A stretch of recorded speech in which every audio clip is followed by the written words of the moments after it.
Hi everyone, it's me, Lori, your positivity princess. I'm just doing a quick little video on a topic that I felt would actually be helpful for some people at the moment. We've been in this certain situation in the world for a little longer than we kind of thought we would be. Sorry, my house is a bit of a disaster right now, sorry. I guess we're all kind of going through this, right? One thing that we're struggling with, and I know this is sounding first world problem, but nonetheless, if it's something that we're struggling with, we still have to validate it, and solutions to these problems are always helpful. The thing I want to talk about quickly is homeschool, and the fact that our kids are at home and we are under pressure, or feeling that we're under pressure to get them their education. So we've got like this kind of pathway to education, which is the computers, using technology. We've got Google Classroom, we've got Zoom, we've got D2L, all of these different programs, but at the same time, it's still a matter of, that's the bridge, but it still needs to be delivered, okay? So to some degree, you've got these kids who just open up the book, open up D2L or Google Classroom and just get started and it's no problem. But then you've got the ones who kind of need you sitting beside them, who kind of need you okay, let's do the next question. And this takes a few extra skills that we may not have. So the first skill I want to offer you that will be very valuable, is to be patient. What is it, Jacob? I know, but just for 5 minutes, I just need to do this. Like, one thing you need to do is use something called Snap.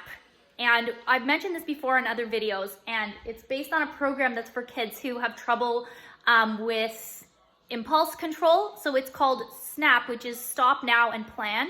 So the stops involve when you're feeling anxious or angry or feelings that are low vibration, you'll have certain thoughts which are called hard thoughts or negative thoughts. And what you're going to do is you're going to stop right there. You're going to stop in your tracks and do something that makes you feel better.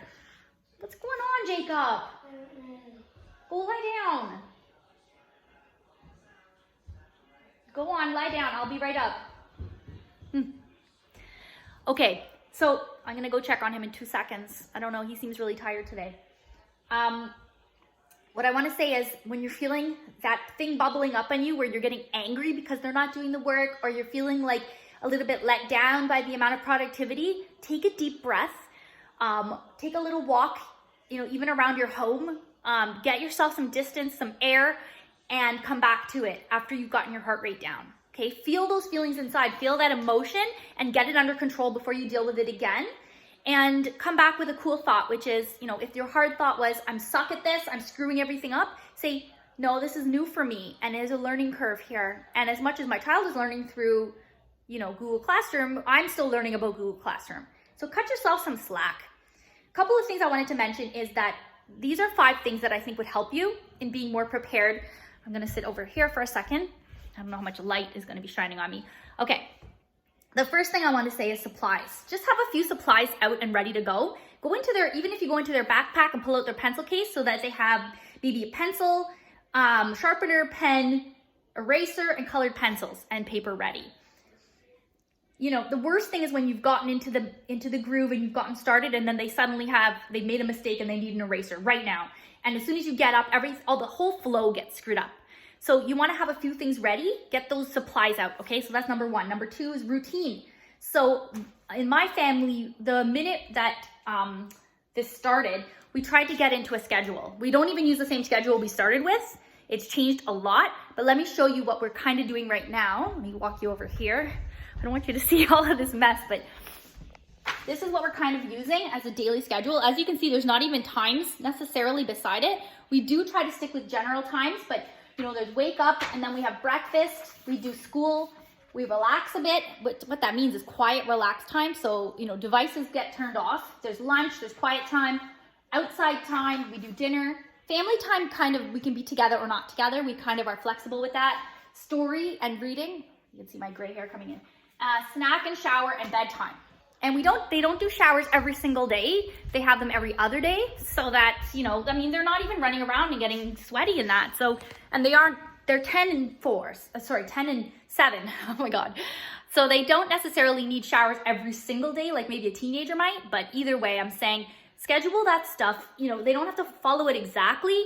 We have an order of events. Okay, so what's next? What's next? They can even look and see, okay, lunch is next, so they know not to grab a snack because they're going to ruin their lunch. Okay, the next thing on the schedule, or sorry, on my list here after routine is instead of, when you're doing homeschool, instead of putting a time on the timer, like a 1 hour timer, we tried this before, instead of doing that, take a look at what tasks need to be done and make a little checklist. Like today, we're going to get done this task, and this task. And even if you just start with one task a day, if you haven't started anything and you're getting anxious about it and you want to start, do one task a day. So I want to show you today, Matthew started a poster yesterday. This is grade 1. So we started this poster yesterday. It's about healthy habits. We cut some pictures out.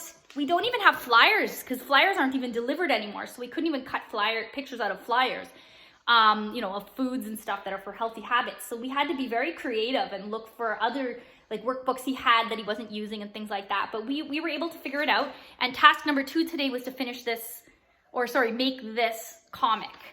Those 2 tasks took longer than an hour, but he was less anxious and so was I because we didn't put that time limit on it. We said, we're going to get these 2 things done and then you're done your school for the day.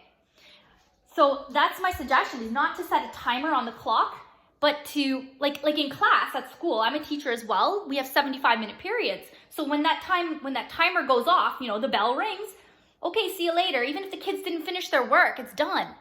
But in an ideal world, wouldn't they just stay until they're done and then go? And there's more incentive to finish if, you know, this task might take you 15 minutes or might take you 2 hours, depending on how slow you go, right?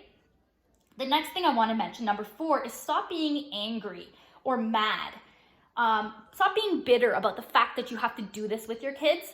And I understand you might be saying, I'm not mad, but there's something inside you that feels like this isn't my job, this is someone else's job. I get it, I totally do. A lot of times when the assignments come in for my children, we're like, oh my gosh, this is so much work. Oh my gosh, what do they expect from us? That's a little bit of anger and resistance, which makes it harder to get the work done. It makes it harder to be creative and open-minded and help our children to face these same emotions. So what I'm saying is accept it. Say it is what it is for now, and it's not going to be like this forever, and we're going to be okay. And, you know, we'll get one thing done at a time, one at a time. Like I said, make that little list of the things you want to get done today, and don't be upset, don't be angry. Just accept it and say, it is what it is, and this is what we have to get done.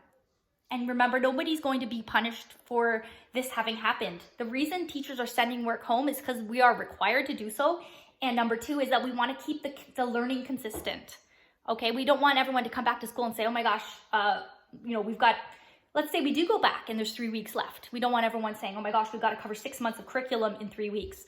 You know, it's to really help everyone. Doesn't seem like it, but it is. Last but not least is 3 things I found that have been helpful is sidewalk chalk. So when we go outside, we've got the sidewalk chalk. We write happy messages on the ground. We practice spelling words. We do rainbows. We do circles and other like weird little geometry. And it doesn't have to feel like a direct lesson.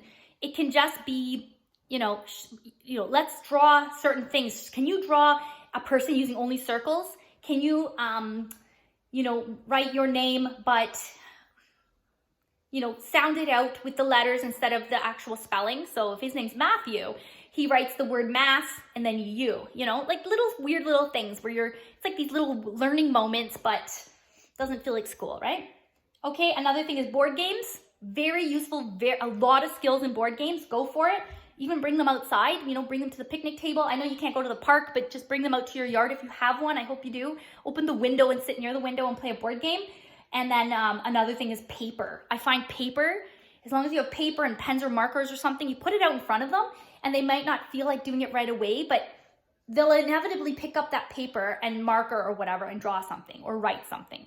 Okay, so have that out, be ready to go. If you have any more questions, I'm a teacher, like I said, I'm doing homeschool with my 2 kids. I've got a grade 1 and a grade 4. I teach grade 9. I've also taught every single grade there is. So if you need any help, send me a message. I'm here to help you, okay? I hope this wasn't too wobbly and I hope this helped at all, okay? Love you guys. Enjoy.